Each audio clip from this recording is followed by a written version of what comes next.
Everyone, today we're going to be going over round 8 of the FIDE World Championship of 2021. And without further ado, let's get into it. Magnus Carlsen with the white pieces opens with e4, e5, knight f3, knight to c6, and now we have the Petrov's defense on the board. Magnus strikes in the center with d4, and then Jan just accepts the free pawn. Bishop to d3, attacking the knight, d4, and then d5, and then knight captures it on e5. So now we have this very identical structure. And then now we have knight to d7. Both players trade, and then knight to d2. Both players trade again. Bishop captures, and now both of these bishops are eyeing down the king side. So Jan won't be happy if he decides to castle there. Knight to d7, bishop. And then now we have bishop to d6. So now we form this very symmetrical structure. And now white castles. Black goes to h5 as predicted. He doesn't want to castle along the queen side, the king side, but it looks like Magnus is totally okay with it. After h5, we see queen to e1 check, just checking the king, and then king to f just walks the king away. The king just gets out of check, and then now bishop to b4. Bishop to b4, the weird sacrifice, and the first sacrifice of the game.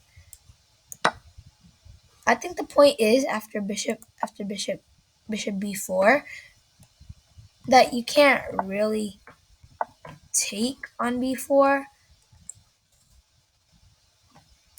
Actually, the computer says you can, but I don't get what this move does. So, yeah. Okay, so let's continue. Let's continue. Queen to e7, just attacking the queen, and then bishop captures on d6, pinning the queen to the king so that the queen has to capture back on d6. Queen to d2, and then just getting ready to pour queen to g4 in the next move. Queen e7, sorry about that. Rook to e8, and then rook a to e1. We have rook to h6, and then queen to g4. Not queen to g4, but that's queen to g5. After queen to g5, we have c6.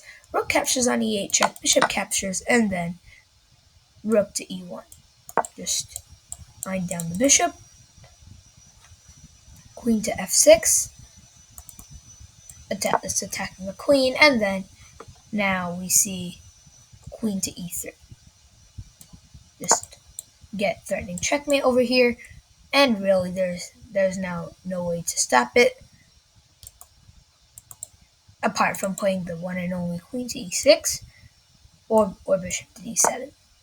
Bishop to d7 makes sense because now if you try to check, lost the queen, check again, you lose the rook, and you're basically lost here.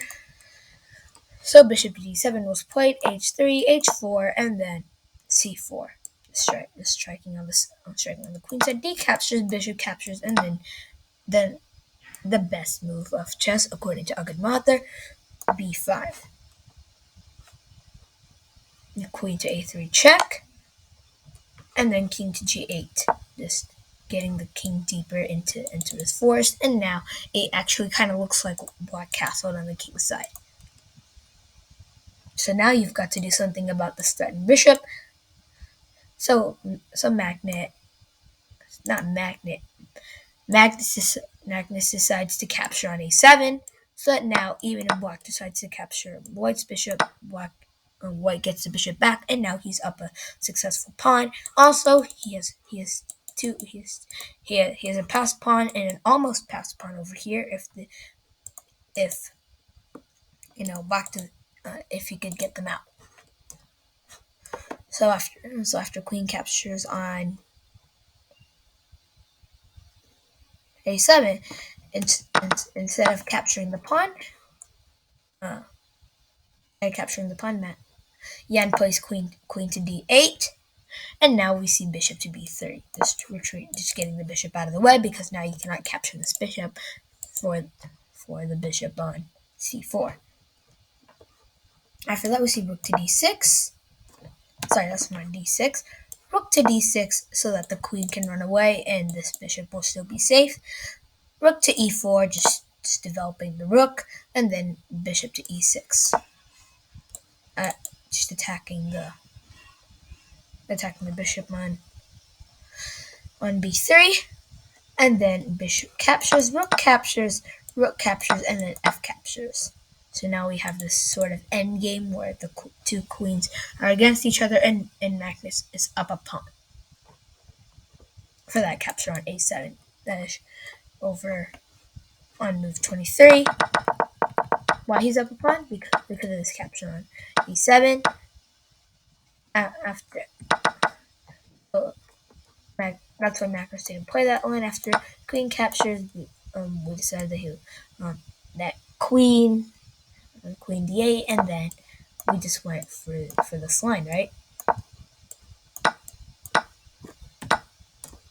So that's why he's up a pawn now. F captures, and now we see queen to c5. This attacking the pawns. Queen to a5, just attacking the pawns back, and then queen captures on c6. Queen to e1 check, and then queen to e1 check. The king moves to h2, and then queen captures on f2. Now this check could occur, but it doesn't. But even if you do play that, all you do is just force a repetition. Now, and that's really what you need because you're successfully down. You are still down a pawn, so you are most likely to lose this endgame, especially when you're playing at Grandmaster level. So now that's why Jan has to try to force a repetition here, but Magnus didn't let him get to it. Queen captures on e6 with check, king to h7, and then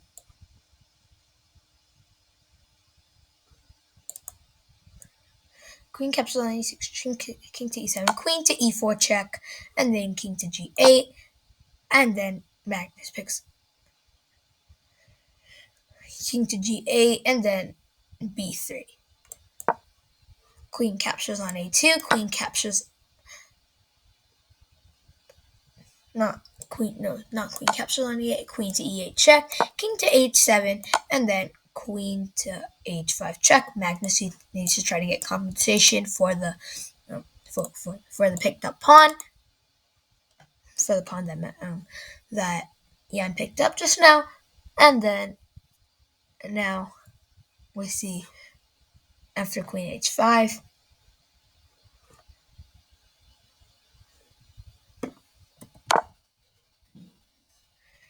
Okay, queen to 8, king to h7, and then now queen captures on b5. Not queen to a5, queen captures on b5. Now Magnus is successfully up 2 pawns, and it looks like Jan is about to lose this endgame. Queen to b2, and then queen to e4 check. King to g8, queen to d3, and then now both of these pawns are successfully defended. Queen to f2,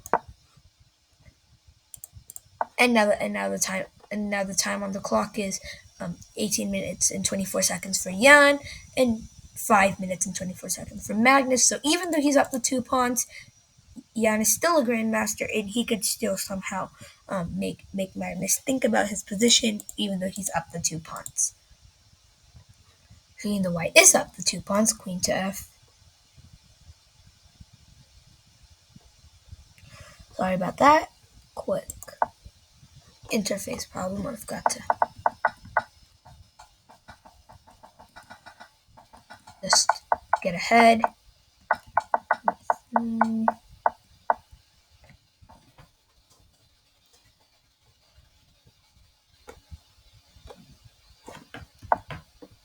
Okay, so now, queen to f2, and then queen to c3. Sorry about the gap. Queen to c3, and then queen to f4 check. Queen to f4 check. King to g1, and now the queen cannot check anywhere. So now Jan has to start improving his king position. King to h7, queen to d3 check, and then the king begins its march down the board with g6, queen to d1. Sorry, that's not d1. Queen to d1, and then the king and the queen to e3. Just checking the king again. King to a queen to d. Sorry about that. Queen to a3 check, and then now king to h1. Now this king is on the white diagonal, and it is severely right now uncheckable. After queen to a3, king to h1, we see g5. Jan tries to start pushing, but it is of absolutely no use because after d5, g4, trying to bust through the king's structure, it is just useless because after 8 captures on g4 and then h3, and then after queen to f3, now offering to trade queens, and now the offer is completely, you have to accept the offer now because if the queen ever tries to retreat, the queen will capture, and then this queen is pinned. Now queen trade is unstoppable. So now after queen to f, so now here after queen to f3, it was in this position on move 46 that Jan Nepomniachtchi decided to resign the game, as there's really nothing more to be done here. The queen trade has to be accepted, or Jan's last pawn is gone. So that's the game. Hope you all enjoyed it. Now Magnus is successfully up 5 points against Jan, and Magnus only needs 2 more points to win the championship. So if he can win 2 more games, Magnus will successfully defend his title, and then the games will be over. So thank you for watching, and I hope to see you soon, continuing the coverage of the FIDE World Championship of 2021. Thank you all, and I'll see you soon, and have an excellent rest of your day.